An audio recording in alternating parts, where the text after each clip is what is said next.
This is the Mathematics Education Podcast from mathedpodcast.com.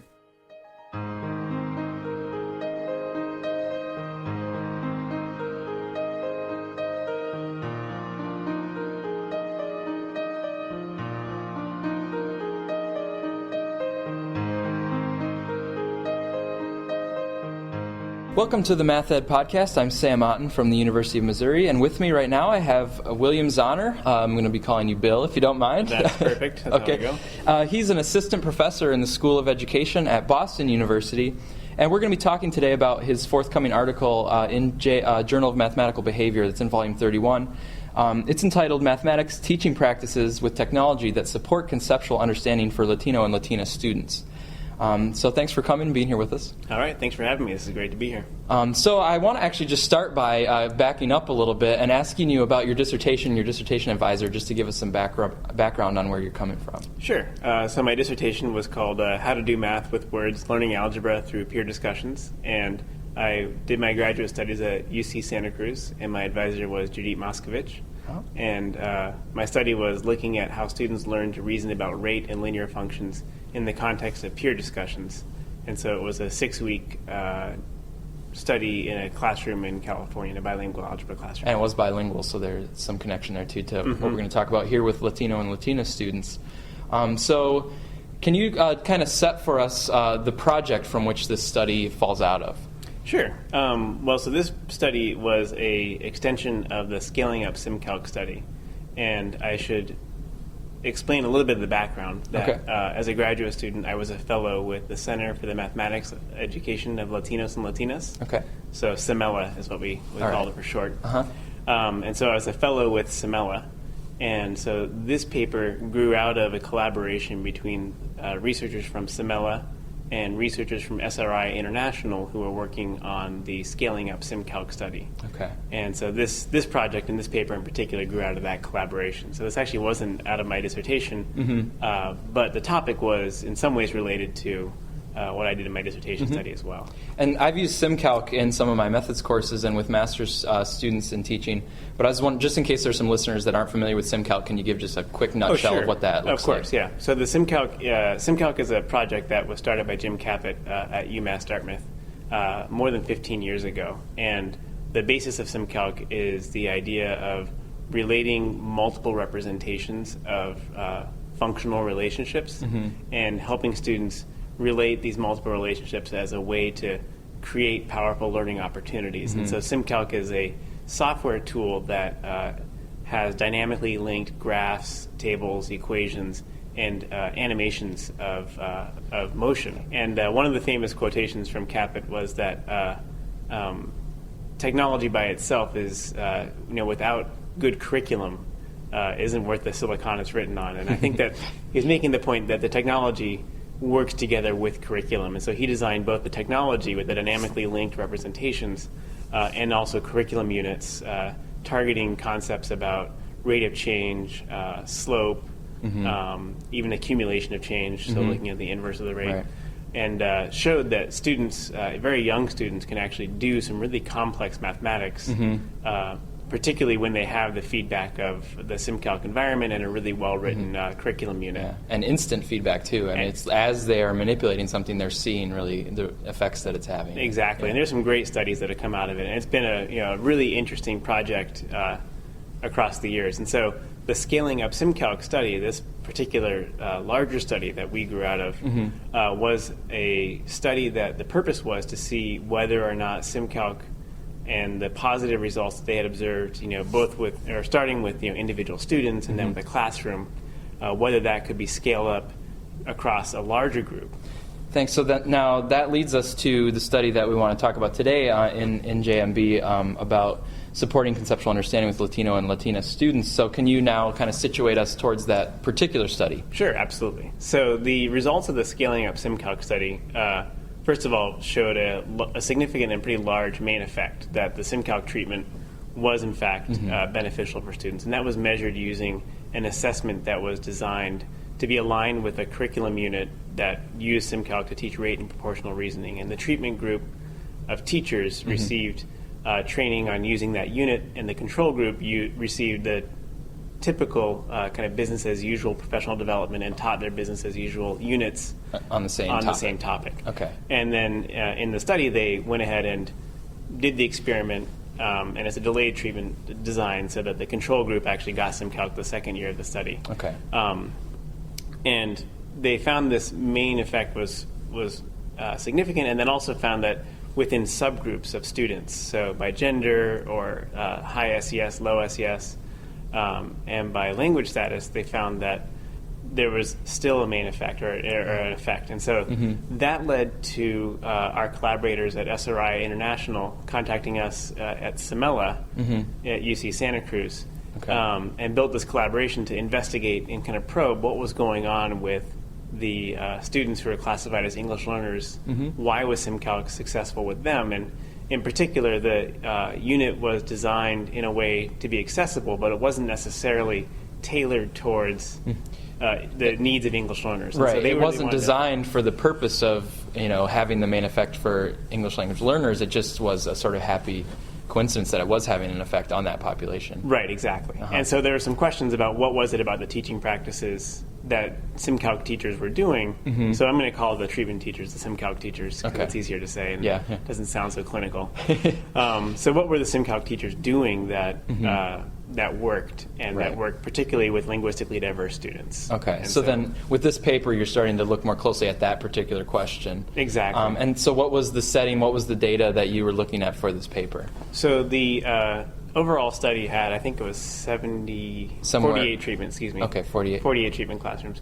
And so of that group, about 13 of them were filmed teaching one particular lesson on one particular day. It was called On the Road, and it was this pivotal lesson in the unit.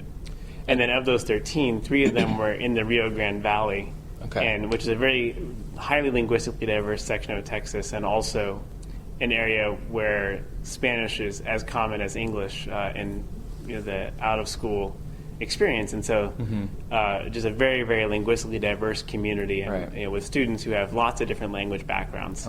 From recent immigrant students to third-generation Latino students in the same region. And so that became our main focus, was looking at those 3 case studies to look at the teaching practices. From that context and teaching that lesson on the road. Exactly. And so the on the road listeners are probably familiar. It's kind of, if you imagine a piecewise linear graph, and now thinking about what would be a real world situation of maybe somebody traveling or somebody biking, or I'm not sure what it was, that would produce that kind of graph. If it's a distance time graph. Or, right. Okay, I wasn't sure if it was right. And so it was 3 piecewise distance time graphs, and they get progressively more complicated. And of course, this is where the audio medium is not so good at You're making gestures with illustrating your hands. that. I'm gesturing wildly, but it's not going to get through to the microphone here.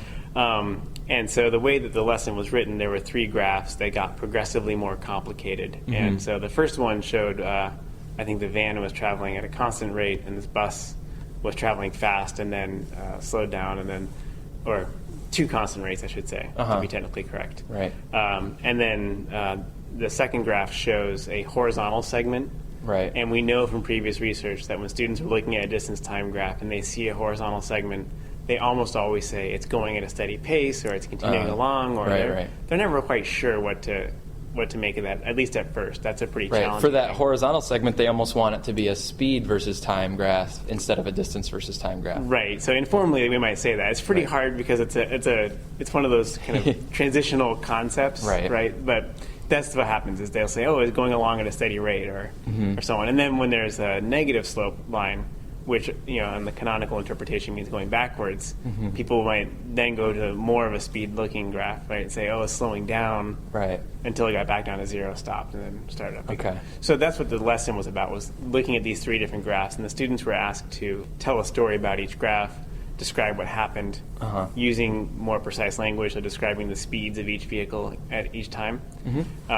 And they had the support of the SimCalc software, which actually had an animation and that exact graph that they could then play. So they could make a conjecture and then play the graph and get the feedback and see whether or not their conjecture was true or not. So that's where SimCalc really comes in a pretty powerful way into that lesson. Right. So it turns that graphing interpretation task into an actual interactive event, where you can make a hypothesis and test it and see what happens.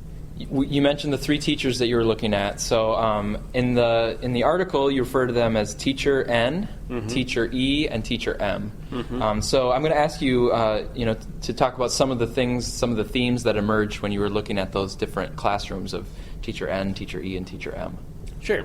So the three teachers also provide a really interesting contrast in the outcomes for their students. And so that was part of the interest in these three teachers too, or I guess maybe a felicitous event that we had an interesting contrast. So this is in the pre-post results of the larger project. Of the larger project, exactly. So looking at their students' gain scores on the pre-test and post-test, teachers E and M like Mary, had higher gain scores than teacher N. And in fact, teacher N's gain score, even though teacher N was part of the treatment group, was lower than the gain score of the average of the entire study. Okay. So his gain score was unexpectedly low compared to the treatment group, while teachers E and M were right along with the rest of the pack. So it gives you a chance to compare and contrast teachers that are all doing SimCalc lessons but had different results. Right, whose students had really different results on a curriculum-aligned assessment that included both conceptually demanding items as well as the more traditional items that you might see on a state test. So what were some of the themes then, now when you're looking at the lesson and the way they ran the lesson and the kinds of things that were going on, what did you focus on and what did you see? Sure, so we looked at the lesson teaching event. So what we had was a video record of the three teachers teaching the same lesson. And so we wanted to come up with some way of talking about what was similar and what was different about the lessons, how they structured it. And then we focused our analysis on the way that they structured the class itself, so the format of the class and the sequencing of the class. We looked at their mathematical discourse practices. And finally we followed up a little bit on the idea of responsiveness, which was something that Jessica Pearson looked at in her dissertation. And so looked at the responsiveness of the teachers. How do they respond to student contributions? And looking at the response to student errors and how they built on those student ideas. Okay. So if we come back, so the first thing you mentioned was how they structure the lessons. So did you notice any differences that seemed salient in terms of the lesson structure? Absolutely. So probably the most salient and interesting difference is that teacher N, the teacher with the relatively low gain scores, worked through the 3 pages of the workbook as a whole class teacher-led discussion. And straight through the whole. Teacher in front, going through graph number 1, talking about the graph, talking about the story, answering the questions, then went through graph number 2, and he was doing a pretty traditional form of teacher interaction with the class where he would ask a question, get a response, maybe do an evaluation or maybe ask another question. And so he spent about 35 minutes working through the 3 pages, the 3 graphs, and actually there was a map representation. That was the first page of the unit, of that lesson. Teachers E and M had a really different structure. So teachers E and M interspersed each question about the graph with time for the students to work at the computers running SimCalc.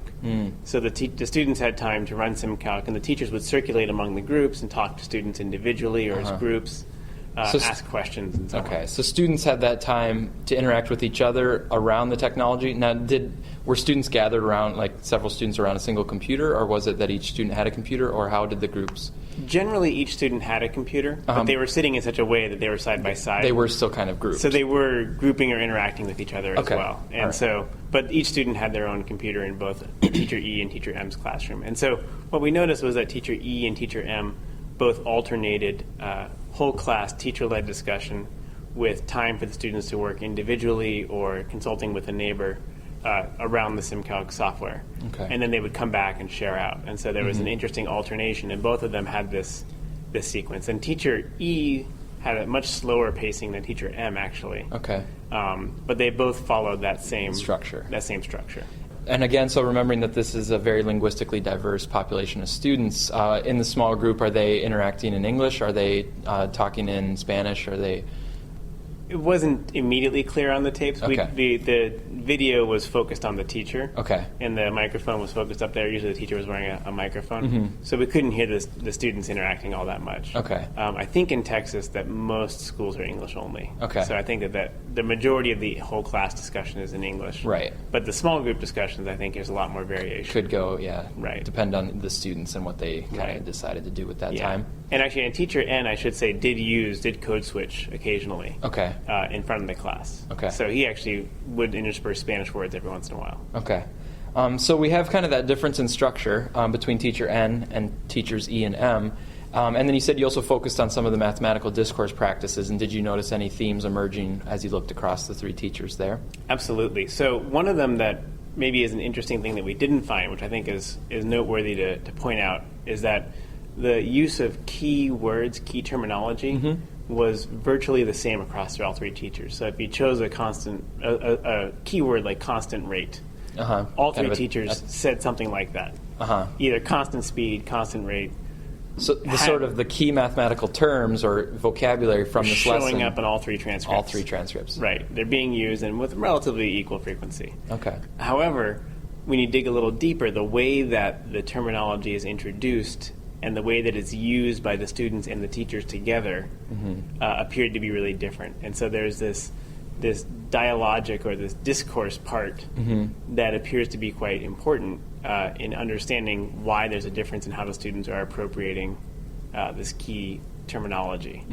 And so that's where we then started looking a little more carefully at how the teachers were introducing the words. So just to give one example, teacher N introduced constant speed during a whole class discussion. Okay. And it was a real rapid-fire discussion where the teacher was asking a question every about 2 seconds, or not 2 seconds, that's an exaggeration. Every few seconds. Every few seconds. It was just a rapid-fire discussion. And then as the discussion is going on, the teacher reaches a point where he says, okay, the bus is ahead, now he's winning, now he's losing. Is this a constant speed? And so the teacher is the one who's fulfilling or supplying the key vocabulary and, in a sense, doing kind of the intellectual lifting. And that contrasts pretty strongly with the way that, let's say, teacher E introduced that term. And so teacher E did something similar in the sense that she was asking the students to share answers about the graph. How fast was the bus going, she said. And so students offered answers. And then she referred to a previous student's contribution and said, but you just told me he was going fast and then he slowed down. And then she said, so is that a constant speed? Oh. And so it's interesting how she then... now a question to the student based on the student's response. Right, based on the student's observation, and then building on it, and then putting that key vocabulary, that key terminology into a meaningful context, as opposed to, I think, kind of dropping it into the middle of a discussion. This has it's a subtle difference, but by building upon the students' contributions and then leading that towards the vocabulary building would seem to be a productive move. Right. And now you mentioned here building on the students' responses or the students' stories. And so in the paper you talk about actually that there were also differences in the source of the stories in the whole class discussions. So can you say more about where the stories came from and how that contrasted as well? So, and I should say that a key part of the curriculum was asking the students to come up with a narrative to explain how the graph could look that way. So come up with a story. So that fits the graph. So behind the scenes, I should say, or the bigger picture, is that the unit they were working on had a theme of this soccer team, and you're the manager of the soccer team. And so the running story is that you're the manager of the team, and there's a team bus and a van. Okay. And they're both traveling from, I think, Abilene to Dallas. Okay. And they have to go 180 miles. Right. But something interesting always happens. So, like, for example, one year I think the bus is going like 90 miles an hour and then slowed down. And then the bus and the van maintained a constant speed, and they both arrived at the same time. Okay. And so the teachers asked the students, or the workbook prompted the teachers to ask the students to generate a story that corresponded with each graph. And they were asked not only to tell a story, but also to tell a story that related to the speeds and the distances and to use the quantities in the problem. So it wasn't meant to be a purely qualitative description, but also a description using some mathematical terminology. So looking again at the contrast in the classrooms, Okay. teacher N, the teacher with the relatively low gain scores, Right. whose students had relatively low gain scores, talked through the stories while filling in the workbook at the document camera. Okay. In a whole class setting. In a whole class setting. And again, was doing the traditional IRE format, the initiation response evaluation, asking students to fill in blanks, essentially, in the story. Okay. And then in contrast to that, teacher M introduced the task and introduced the graph and came to agreement about the distance and the time, and then sent the students off to work individually and in pairs to come up with a story that would go along with it. And that led to the story in Excerpt 3, which if you haven't downloaded the paper yet, you should, just to read the story. Oh, yeah. Where David tells a really funny story about why the bus had to slow down, involving a monster and all sorts of things. Right. But what's interesting is that the teacher built on David's story, which was probably of some questionable taste. And she refocused the discussion on the question of how is the speed staying constant on the mathematical objective. On the mathematical objective, right? Right, yeah. And so there's this interesting shift that she did, where she took the students' contributions, let them generate their own stories, which, of course, once you do that, you introduce a lot of opportunities for students to go lots of different ways. Right. But then brought the conversation back to the mathematics. Okay. And so that seemed to be a really interesting, again, a way that the teachers were using mathematical discourse practices to focus this discussion around the graph. So, and with those stories coming from the students and involving the students in the whole class discourse that way, I mean, one concern that always comes with opening up the discourse to the students, first of all, like you mentioned, it can go in a lot of different directions and monsters can be coming out of nowhere. But another thing that can happen when you open up the discourse is that student errors can now come into play that otherwise might have stayed hidden if the teacher is just leading the way through. And so another key theme in the paper that you bring up is the teacher's response to those student errors. So I'd wonder if you could say a little bit about that theme as well. Sure. When the teacher asks a question and opens up the floor, a student, as you said, can offer an incorrect response. And that leaves the teacher in an interesting spot. In fact, I was just recently rereading Magdalene Lampert's book, The Problems of Teaching and the Teaching of Problems, and she beautifully described, I think in chapter 1 or 2, the teaching event where a student gives a wrong answer and all the questions that run through her mind. As a teacher, what do I do to respond to this? So getting back to this data, the teachers had the opportunities to respond to their students, and we looked at the students who gave incorrect responses and we said, what did the teacher do? And we broke them into 5 categories based on what we saw the teachers doing. So they could directly contradict and say, no, that's wrong. They could ignore a wrong contribution. Just move on and try to get the right one out. Wait till the right one comes. And we saw teacher N do that quite often. Okay. They could repeat the question, which again is another way of essentially signaling to the students that answer was incorrect.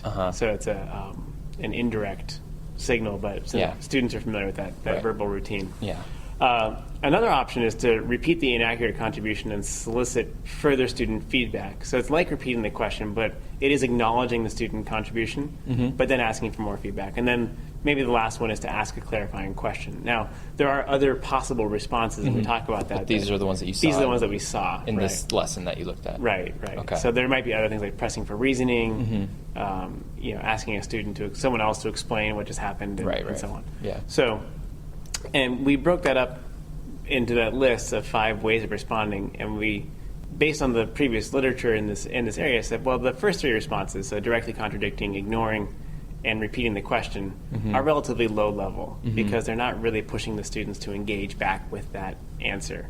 Repeating the inaccurate contribution and asking for more feedback is, again, bringing it up and pushing a little bit on it, and asking a clarifying question, again, is asking, being responsive to the student and pushing them. So we coded those as a higher level. And what we found is, again, there's a pretty consistent theme here that teacher E and teacher M were using more of the higher level responses to student errors than teacher N. However, there were also some interesting differences that teacher M and teacher E were not exactly the same. Right. And so we do want to make the point that there's not just one way to be a teacher who's doing high-level mathematics with Latino students, that there's actually multiple ways to do that. And there were some slight differences, but also some similarities that are generative and worth thinking about there. thinking about all those themes together, and so you've drawn quite a few contrasts between the teachers, some comparisons. So thinking about this paper overall, and so again, I'm talking with Bill Zahner about his article in JMB, Mathematics Teaching Practices with Technology that Support Conceptual Understanding for Latino and Latina Students. And so I just would ask you sort of for a key takeaway point that we can send our listeners with. If they remember nothing else from this article, what would be that idea, that key point that you'd like them to really take away from it?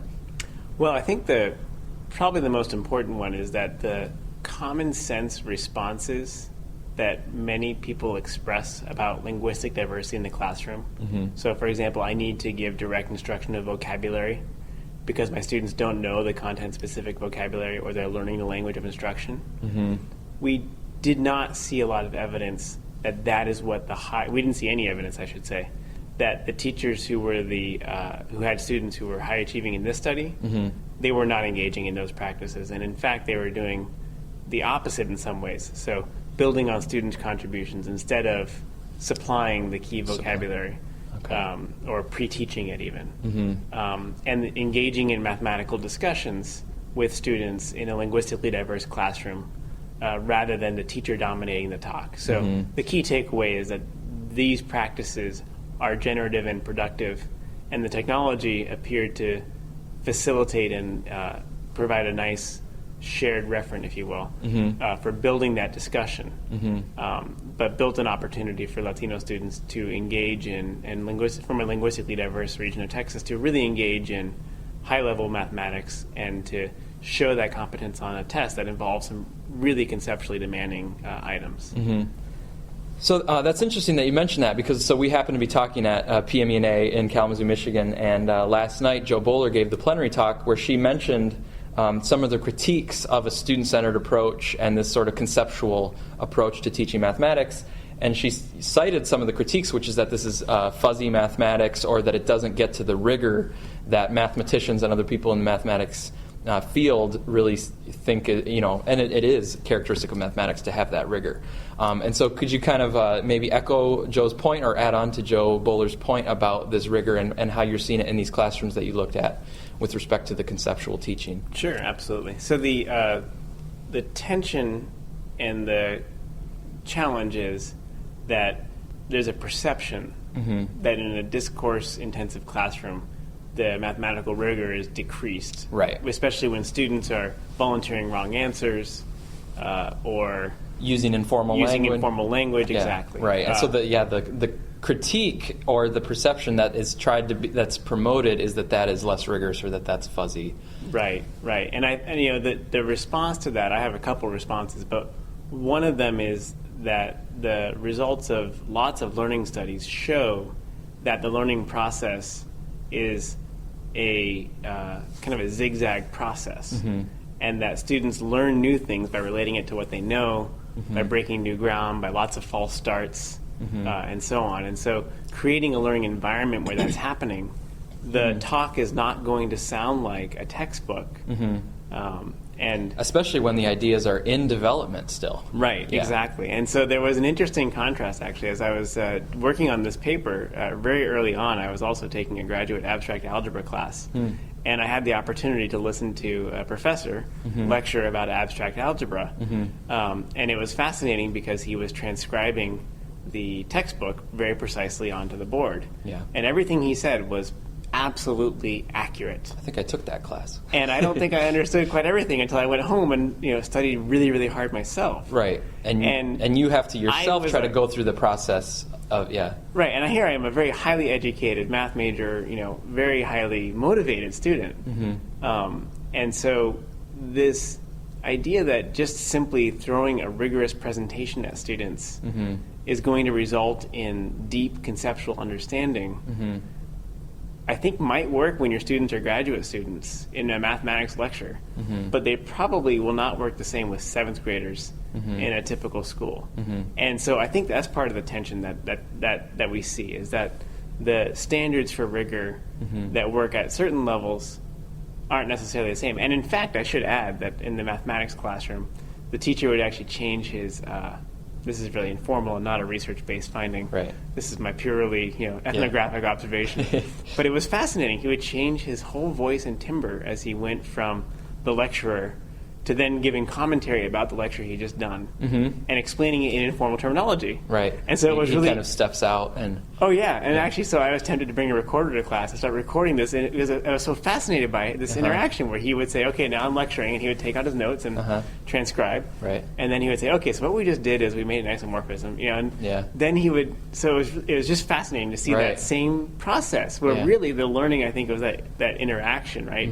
Had it just been lecturing the rigorous way, that would have been the exact same as giving me the book and reading it out loud. Right. So I realize it's a long-winded answer to this question, but I think there's a difference between learning something, and particularly for school-age students, and actually the results of this type of conceptual learning are rigorous. Right. And that's the part that probably needs to be shouted from the rooftops. Right, that needs to be the response, a very clear response to the critics. And this study actually, I think, is not making the very large point about the math wars and reform in mathematics and so on, but it is a nice, very well shown example that students can construct their understanding, and that they can, then that is robust and it works on a aligned, very well developed assessment.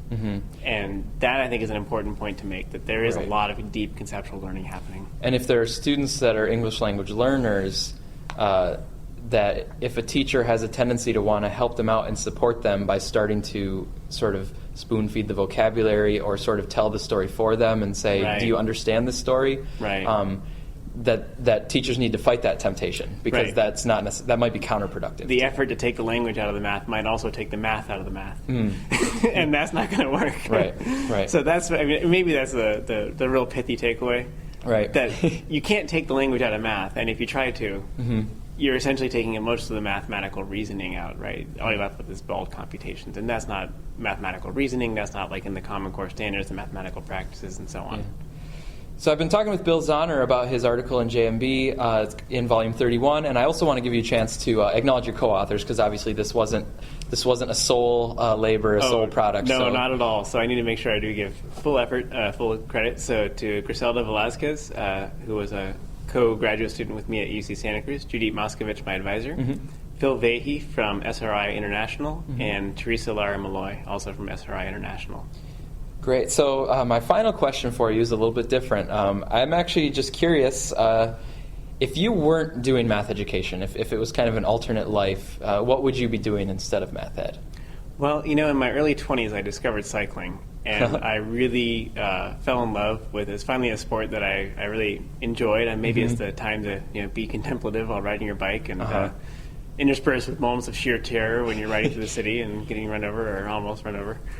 So I think I would be the only non-doping professional cyclist. Oh, yes, make your mark that way. Keep on the straight and narrow. Yeah. I could have been the one to get all those titles. Yeah. And you never know. You could also be, the source of a nice graph of distance and time of, your cycling trip. That is a good point. But we're trying to stay away from math ed. So, thanks. I do think about that when I'm on my bike.